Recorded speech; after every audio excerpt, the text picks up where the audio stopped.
welcome to Home with Sarah Jane. Today I'm sharing our reading log alternative for the 2022-2023 school year. We have used this program before. I'll actually show you one that my kids started on, but I kind of wanted to talk about how we keep track of our reading and the little challenges that I give my kids throughout the year to accomplish to, like, you know, win a prize or whatever. So the first thing I like to do is the easiest one, pretty much, is just a reading log inside of my planner. So this page is Lydia's reading. So this is what she will be reading with me. So it's like whatever I choose to do as a read out loud to her, or what she'll be reading to me specifically, not independently. I like to log in my planner. And then I have a few pages of read out louds that I like to log all of our read out louds for the year, so I can kind of keep track of what we're reading. I like to do this only because there was one year I was pulling some books after we had finished all of the ones I had assigned for the year, and my kids were like, "Mom, we read that. Mom, we read that." So now I like to log it so that I could kind of keep track for me on what we've read throughout the year. And then also I have a page in here that has our complete book list for read out louds. What I do is on this page, I will end up gluing this in here. I didn't have my life together enough to actually have it printed out at the time that I made my planner. So I'm just going to glue it into my planner on this blank page. But on here, it has all of our book and a movie options, Lydia's read out louds, and also it will have, what's it called? Lydia's independent readers. There we go. So, because like I said in a previous video, it's really hard to plan for Lydia's independent reading because she likes to change her mind. Sometimes she'll get into a series and only want to read that. Sometimes she'll start to read something and then she doesn't want to finish it. So we kind of play by ear. But I like to track everything inside my planner, and I just made these little pages on Canva where I could just check off when the book is done. And then I also do the same for Bella, and this will go in my planner as well. It has Bella's readers that she'll read for fun, and then it has Bella's assigned readers that go with curriculum, because both of my kids are doing a literature-based history curriculum. So I had to think about that. So again, I just like to make this little sheet of everything that she is supposed to be reading for fun and for assigned readers, and I like to keep that in my planner. Now that is for me only. My kids don't really do anything with these pages, but so my kids have a way to track what they're reading. This year we decided to do, what is it called? The Tower Book Challenge.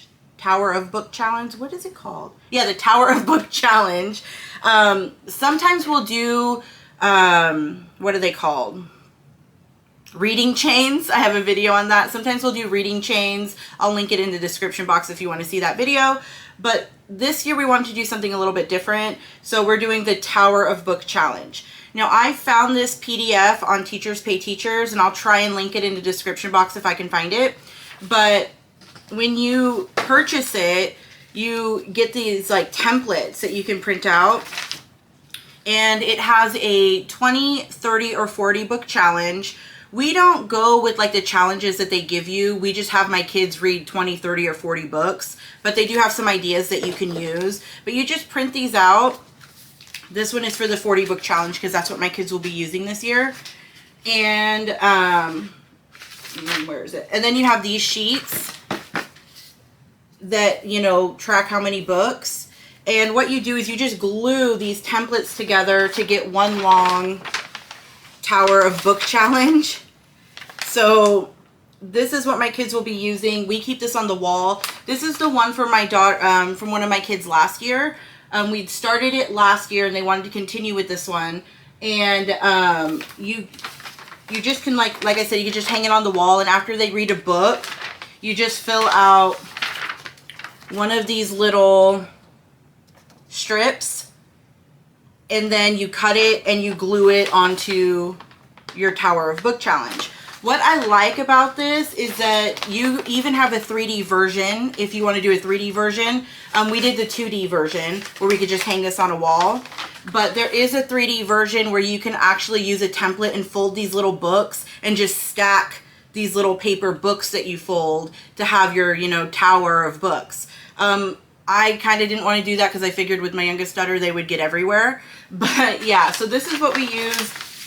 This is what we're going to be using again for their reading log instead of just a paper to log it, which is totally fine, but because that's the way I log it. But my kids wanted something a little more colorful, a little more fun. So again, this was on Teachers Pay Teachers, and it just, you know, it just makes it a lot of fun, and it's, the kids can just look at it and see how many books that they've read and how many books they need to read to meet their challenge. So my kids do usually get some kind of reward, whether it's like a pizza night or ice cream or something like that when they finish it. But this is just, you know, something we use to make it a little more fun. So I think that's everything for our reading log for the most part this year. I do have to actually still put them together. We start school tomorrow and I still didn't do it. But these are what we're going to be using once I put them together. So if you have any questions, please leave them in the comments. Thank you so much for stopping by. You have a great day. Bye.